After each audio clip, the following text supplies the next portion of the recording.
In the last class, we had discussed what is the pressure.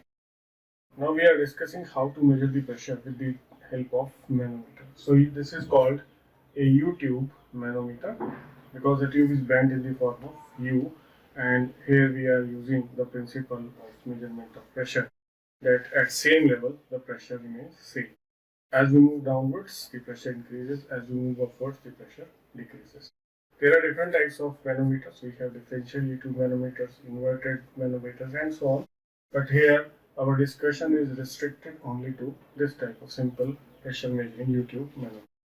So this is a question to understand the principle. Now what is given in this question is, we have a simple U-tube initially, and it is filled with water. The density of water can be taken as 1000 kilogram per meter. This is the initial level of water. Water is filled up to this level. So initially you can see that on both sides the atmospheric pressure is acting, PA, and as a result the force on both sides of water column is same. It means that it is balanced like this. If I keep books on my both hands, same load on both hands, they will be at same level. So initially this is the level of water, same in both the columns. Now what happens? We pour some oil, put some oil in this. Oil is poured from here, so that in this column naturally the water falls, level falls because of pressure applied by this column of oil, the height of which is given, and water level rises in this right column. So this is the final position after the oil is poured, and we have to find the density of the oil. So let us see how can we find this. Now we know that pressure on left side is equal to pressure on right side in this situation, so that the pressure is balanced. Now what we do, where can we apply this?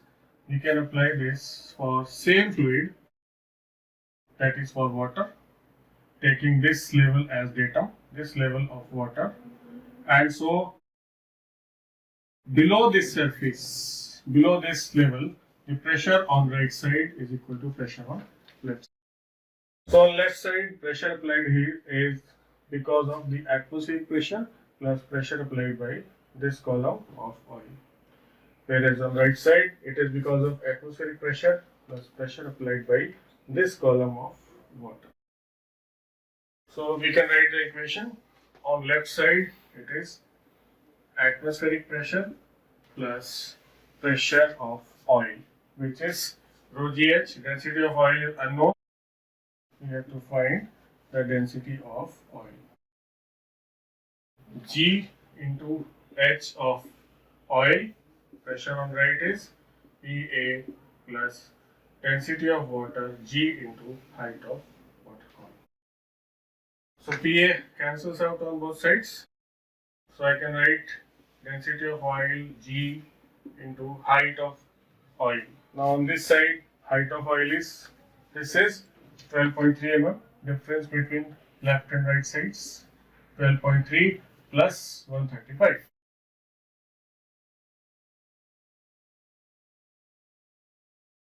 This is in mm, equal to density of water into G into H of water column. So on this side, the height of water column is 135 mm.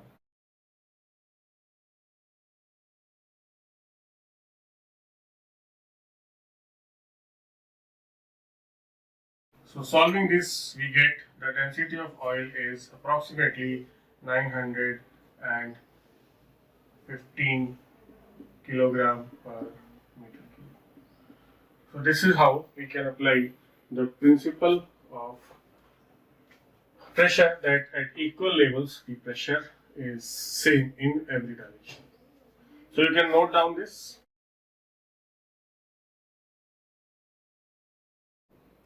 With the help of this U-tube manometer, we can find the pressure of a fluid contained at pressure inside a closed tank, and also the pressure in a pipe which contains the fluid flowing at pressure.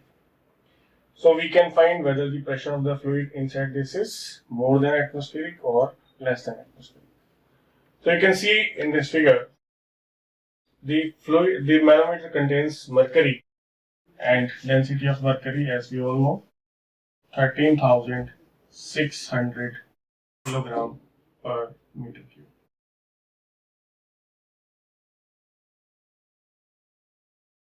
And the fluid is contained here inside this.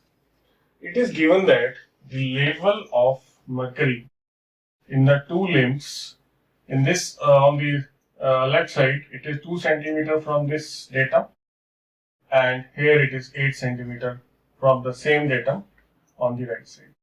So we know that the difference of mercury level in the two limbs is 8 minus 2, 6 centimeter. Now we have to find what is the pressure exerted by the fluid which is contained in this tank.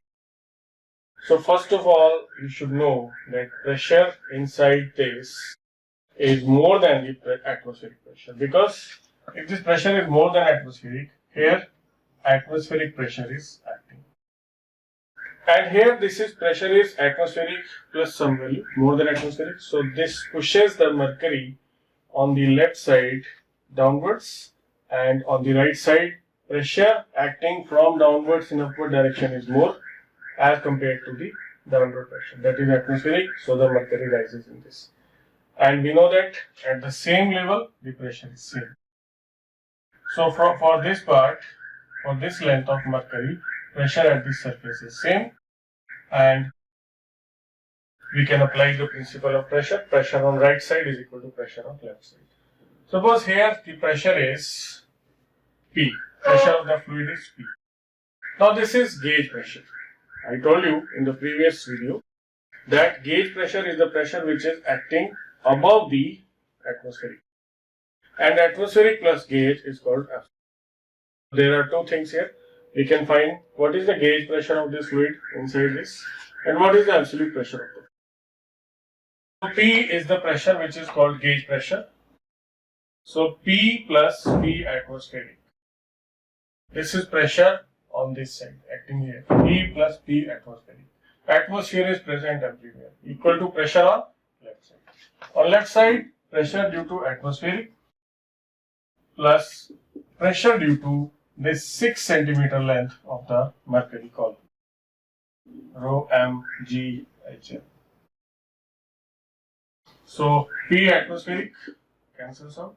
So we can find the gauge pressure of this fluid inside this tank is equal to rho m g h m.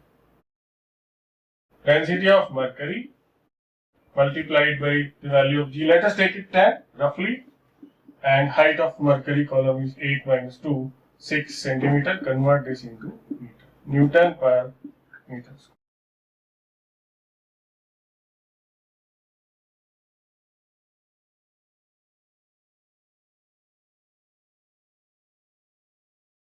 So this is around 81.6 Newton per meter square.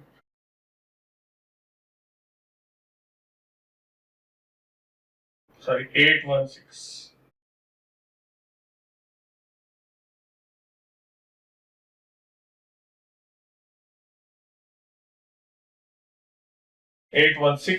Newton per meter square.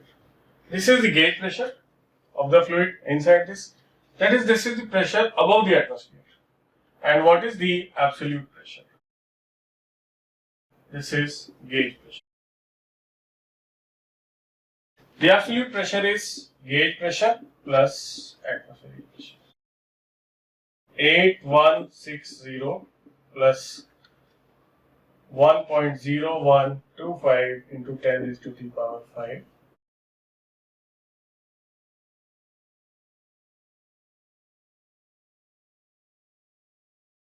This will be the absolute pressure. So you can add it.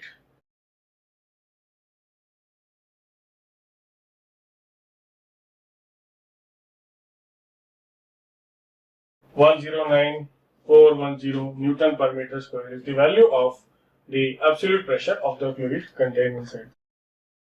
So this is how we can find whether the pressure here is more than atmospheric or less than atmospheric. So you can note it down. So now you can see here, as we did in the previous question, now we have to find again the pressure of the fluid P. Let me repeat, this is the gauge pressure. So gauge and absolute, both pressures we have to find here. Now see the difference. In the previous question, this right limb of the mercury was at higher level than the left limb because pressure here was more than the pressure here. The fluid pressure, gauge pressure is positive above the atmospheric pressure, and here it was only atmospheric. So the mercury was pushed down by the force acting at the surface, and so the level here was more than this. Now here this level is less than the level in the left side. So we can say that pressure acting on this side, which is nothing but the atmospheric pressure. This pressure is more than the pressure acting on this side. So here we can see that the pressure of the fluid contained in the tank, which is closed at the surface, is less than the atmospheric pressure. So here this pressure is called vacuum pressure. So vacuum pressure is nothing but pressure less than the atmosphere, not negative pressure. Never get confused. Pressure is never negative. It can be absolute zero, but that also is not possible because of the thermodynamics limitations. The laws of thermodynamics will get violated. So here we have to find, again applying the same principle, pressure on left side equal to pressure on right side. So pressure on left side, this is P of the fluid plus atmospheric pressure is a plus pressure about taking the datum surface as this pressure due to this column of mercury, which is 6 centimeter height, plus rho m g h m. On the right side, pressure is only atmosphere. So this will be cancelled. So the pressure on this side is minus rho m g h. This is negative. That's why we call this as the vacuum pressure. Now negative does not mean that pressure is negative. Absolute pressure will be positive. So I can write that the vacuum pressure of the fluid P is density of mercury into G into H, Newton per meter square. Vacuum means the pressure is below atmosphere. This sign negative. This is the only significance of this value. So this is equal to 8160 Newton per meter square. This is the vacuum inside this. That means the pressure inside this, absolute pressure, is this much less than the atmospheric pressure. And the absolute pressure of the fluid is atmospheric minus P, or atmospheric plus P with this negative value. So 101,250, that is the atmospheric pressure, plus minus 8160 Newton per meter square. This will be a value which is less than atmospheric value. So you can write it down.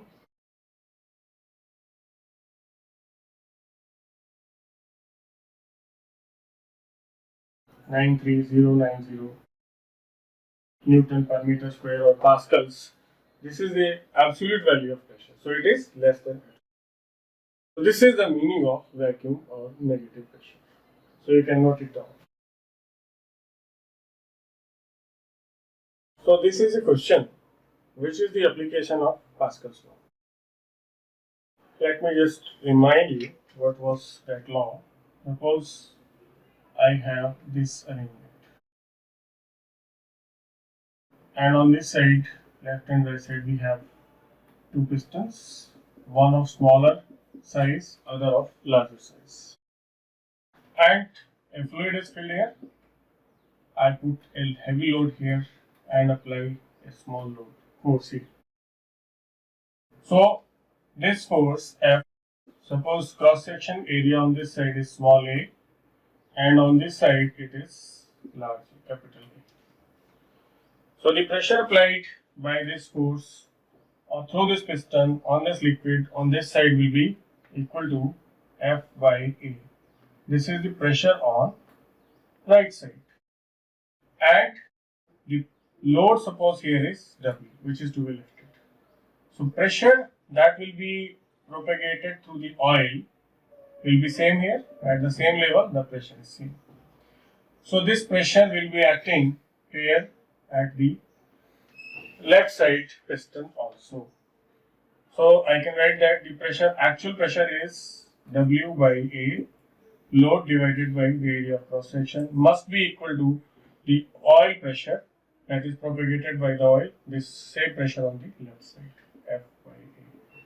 So we can write that the force F is equal to W into A by A. We know that the ratio A by A is less than 1 because this is smaller area, this is larger area. So I can say that the value of the force applied to lift the load is less than the load. So this is called the mechanical advantage. So we have to apply the lesser load to lift a high value of the load. Lesser effort to lift the high value of the load. F is always less than W. This is called mechanical advantage. This is the application of Pascal's law. Now come to this question. It is given here that on this side of the diameter is given as right side 10 centimeter, left side 35 centimeter, and the density of the fluid contained is 750 kilogram per meter cube. And you can see the difference in the level of right and left side pistons is 1.5 meter. In this problem, I have described this situation. Both are at same level, but these are not at same level. So we apply a load of 20 kilogram here on this left side. So this applies a pressure on the piston, and through the oil it is propagated, and you can see here up to this point the pressure remains same. That is this load divided by area of cross section. And above this point the pressure is because of this much column of oil, rho GH, plus the load to be lifted. Suppose F is the force applied by this piston on this, or F is the load which is to be lifted. So on the left side we have the pressure of oil of this column plus the pressure because of this load, F divided by the area of cross section here. Whereas on the right side the pressure is because of this load, 20 kilogram multiplied by G to convert this into Newton, because F is in Newton, divided by the area of cross section. And obviously atmospheric pressure is on both sides, so I am not talking about that. So now apply this principle. Pressure on right side, 20 kilogram multiplied by G, let us take this as 9.8, divided by the area of cross section. The diameter of piston right side is 10 centimeter, so pi into 5 centimeter, 0.05 meter is equal to pressure on left side, suppose F Newton. Remember this is in Newton, so here I multiplied 20 kilogram by G. Pi into the radius is 17.5, diameter is 35, so 0.175 plus the pressure due to 1.5 meter length of the oil column.